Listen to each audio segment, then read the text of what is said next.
This experiment demonstrates how inverter gate functions by flipping input signals, a crucial concept in mechanical engineering for controlling logic-based systems and ensuring proper automation in mechanical processes.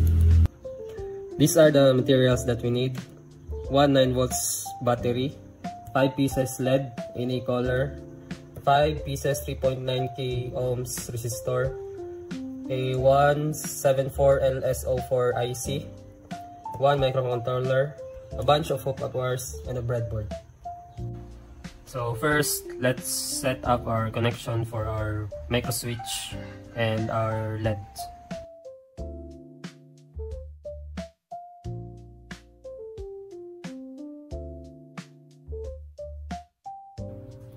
This is the setup so far. Each of the LED is in series with a resistor, having one end connected in the negative side. For the micro switch, one end is connected to the positive. For the next connection, this is how we put the IC on our breadboard. So take note of the orientation. For the wiring connection, this is the wiring diagram. This part is our micro switch, and then this part here is our LED.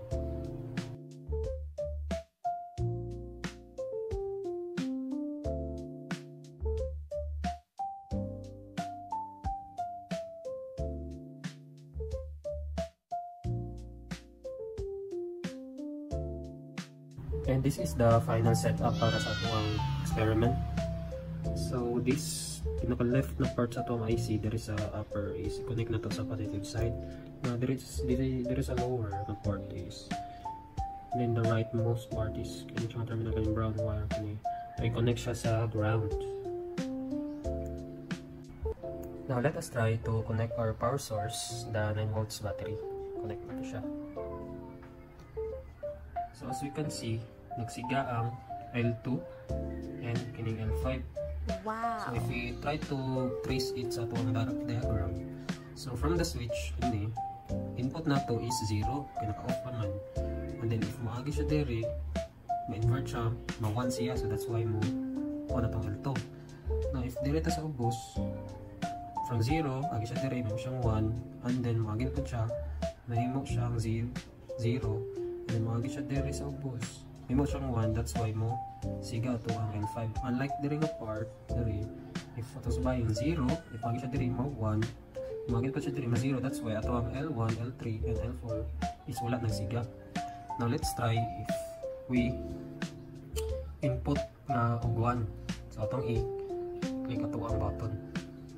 So if you try to click, so 1 atong input diri, siga na ang L1, L3, and L4. Tanawon. So if we try to click the micro switch, no? So input niya is L1 na nga value. So 1, diretso sa L1 siga. Sa L2, since 1 naman na ang input, pag agi diri nga gate, may mo siyang 0, so di mo siga sa L2.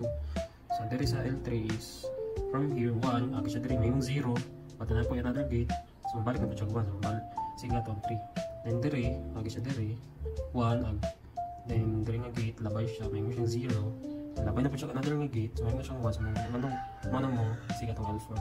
At there is L5, from here is 1 man eh, kung labay na diri, may mo siyang 0, so off na to ang L5. And that's it for this experiment. So in conclusion, the inverter gate's ability to convert input signals into opposite outputs is very crucial sa mechanical engineering applications because it plays a key role in automating control systems, ensuring precise operation of machines and robotics. And that's all. Thank you for watching.